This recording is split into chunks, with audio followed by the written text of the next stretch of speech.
Hello guys! As transformations and graphs are an important part of the SAT, we will cover some simple movements of equations over a fixed coordinate plane today. Aren't transformations just a cooler way of saying mirroring? Yes, Bobby. But this lesson will not cover only reflecting. We need to pay close attention to shifts as well, which are not exact mirror reflections, but movements of the original equation. Let's start by providing an overview. A transformation of a graph relocates each point of the graph according to a specific interpretation or rule. Flipping over the line of a graph is called the reflection over that line. Any shift of a graph by moving either up or down, vertical shifts, or left or right, horizontal shifts. Now keep in mind that reflections and translation never affect the size or shape of a graph. Therefore, if we can understand what kind of transformation relationship two functions have, we can easily determine what the graph of the new transformation will look like. Reflecting over coordinate axes. If a coordinate axis is a mirror, then the mirror image of the graph f of x can be obtained by flipping the graph over the axis such that the corresponding points on the two graphs lie on the opposite side of the axis and are the same distance from it. This type of transformation is called a reflection.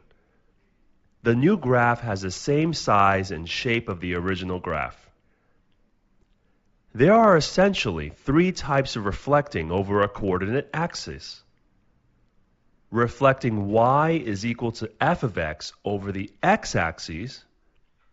Reflecting the y is equal to f of x over the y-axis, as well as reflecting over y is equal to x.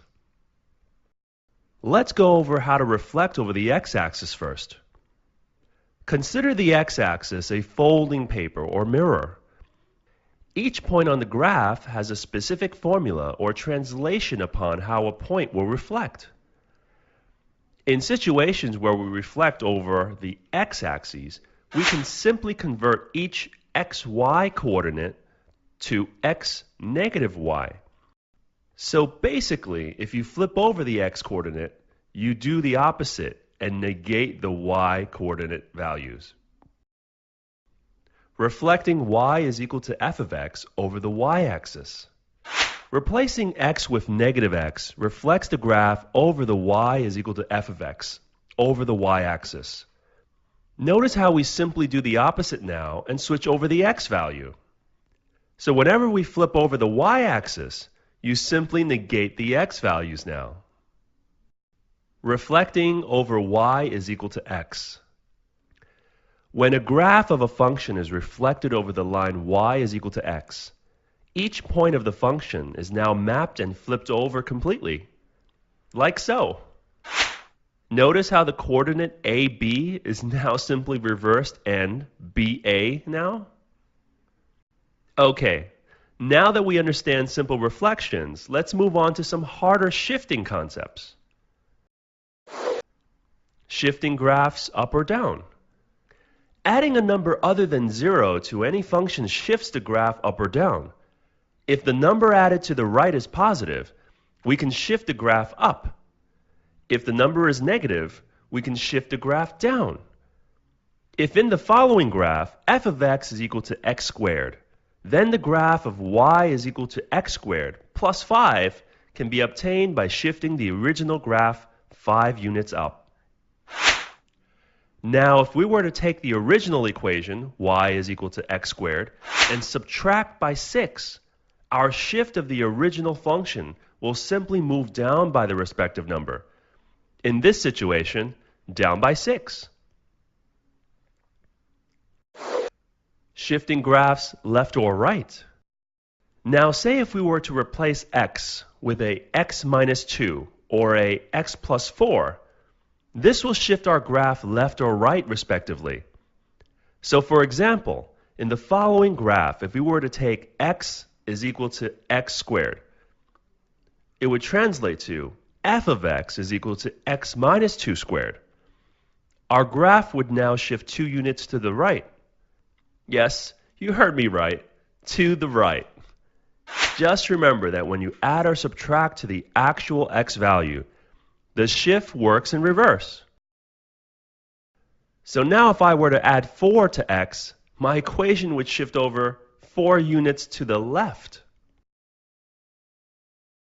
What will most likely happen on the SAT is that they will combine both the vertical and horizontal aspect shifts. So always remember, the left portion, usually encapsulated in brackets, deals with any shifts or changes to the x value, while the number outside of the bracket only dictates whether it moves up or down. Just like the equation y is equal to mx plus b, where b indicates the y-coordinate of the equation. The graph of y is equal to x minus 3 squared plus 4 can be graphed out by shifting the f of x is equal to x squared to the right 3 units and then up 4 units. So to summarize, when taking into account transformations, we need to consider the two types: reflections and shifts. There are 3 reflections, and their actions can be summarized using the following graph.